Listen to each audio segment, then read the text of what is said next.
పీడిత ప్రజల హక్కుల కోసం పోరాడే పీపుల్స్ వార్ పార్టీ సిద్ధాంతాలకు ఆకర్షితులై ఎంతో మంది పోరుబాట పట్టారు. ఆ కోవలో అసువులు బాసారు. పీపుల్స్ వార్ పార్టీ సిపిఐ మావోయిస్టుగా ఆవిర్భవించి 20 ఏళ్లు నిండాయి. ఈ 20 ఏళ్ల ఉద్యమ ప్రస్థానంలో ఎన్నో నెత్తుటి మరకలను, జ్ఞాపకాలను మిగిల్చింది.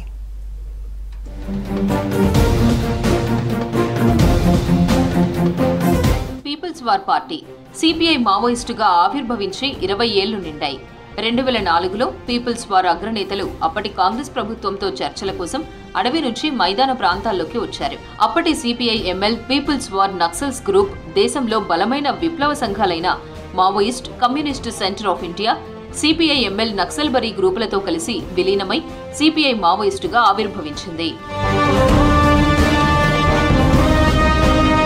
చర్చల తర్వాత కాంగ్రెస్ ప్రభుత్వం మావోయిస్టు పార్టీపై నిర్బంధం పెంచడం, మిలిటరీలను దింపడంతో మావోయిస్టులు దండకారుణ్యంకు పూర్తి స్థాయిలో మకాం మార్చారు. రాష్ట్ర సరిహద్దుల్లో ఉన్న ఛత్తీస్గఢ్, మహారాష్ట్రలోని అడవులను కేంద్రంగా చేసుకుని వారి ఉద్యమాన్ని బలోపేతం చేస్తూ వచ్చారు. తెలంగాణలో పూర్వ వైభవం కోసం 2 దశాబ్దాలుగా మావోయిస్టులు చేస్తున్న ప్రయత్నాలు పూర్తిగా సఫలం కాలేకపోతున్నాయి. ఈ 20 ఏళ్ల కాలంలో మావోయిస్టులు ఛత్తీస్గఢ్, మహారాష్ట్ర సరిహద్దుల్లో ఉన్న భూపాలపల్లి, ములుగు, భద్రాద్రి కొత్తగూడెం, మహబూబాబాద్ జిల్లాల్లో తమ ప్రాబల్యం పెంచుకునేందుకు అనేక ప్రయత్నాలు చేస్తూ తమ పార్టీ సెంట్రల్, రాష్ట్ర స్థాయి నేతలను కోల్పోతున్నారు. 2004లో మావోయిస్టు పార్టీగా ఆవిర్భవించిన తర్వాత తెలంగాణ రాష్ట్రంలో ఉద్యమానికి మరింత మద్దతు దొరుకుతుందని భావించింది. నక్సల్స్ ఎజెండాని అమలు చేస్తామని చెప్పిన టీఆర్ఎస్ ప్రభుత్వం మావోయిస్టులపై విరుచుకుపడింది. 2015 సెప్టెంబర్ 15న ములుగు జిల్లా తాడ్బాయి మండలం రంగాపూర్ అడవుల్లో జరిగిన ఎన్కౌంటర్లో హన్మకొండ నగరంలోని వడ్డేపల్లికి చెందిన బీటెక్ విద్యార్థిని శృతి అలియాస్ మహిత, ధర్మసాగర్ మండల కేంద్రానికి చెందిన విద్యాసాగర్ రెడ్డి అలియాస్ సాగర్ మరణించారు. తెలంగాణ ఏర్పడిన తర్వాత జరిగిన తొలి మావోయిస్టు ఎన్కౌంటర్ ఓరుగల్లులోనే జరగడం అప్పట్లో విప్లవకారులు, విద్యావంతులు, మేధావులు, తెలంగాణ వాదుల్లో చర్చనీయాంశంగా మారింది. మావోయిస్టుల పోరుబాటులో మొదటి నుంచి ఓరుగల్లు నేతలే కీలకంగా వ్యవహరిస్తున్నారు. ములుగు జిల్లా తాడ్బాయి మండలం కాల్వపల్లి గ్రామానికి చెందిన బడే Chokka Rao alias Damodar Maoist party రాష్ట్ర కార్యదర్శిగా కొనసాగుతున్నారు. ఈ ఏడాది జనవరిలో దామోదర్ను పార్టీ రాష్ట్ర కార్యదర్శిగా నియమించింది.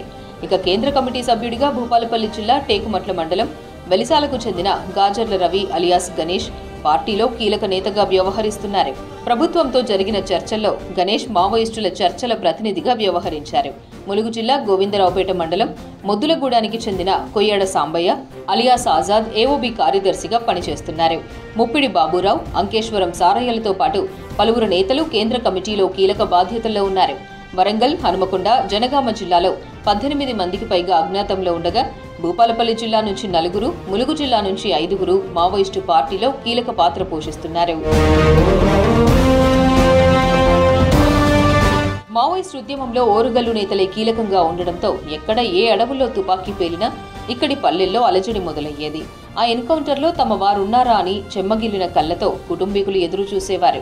2010లో అప్పటి ప్రభుత్వం మావోయిస్టు నేతలను గుర్తించింది. అందులో కరీంనగర్ నుంచి 60 మంది అజ్ఞాతంలో ఉండగా ఉమ్మడి వరంగల్ నుంచి అత్యధికంగా 80 మంది అజ్ఞాతంలో, అది కీలక పదవుల్లో ఉన్నట్లు గుర్తించారు.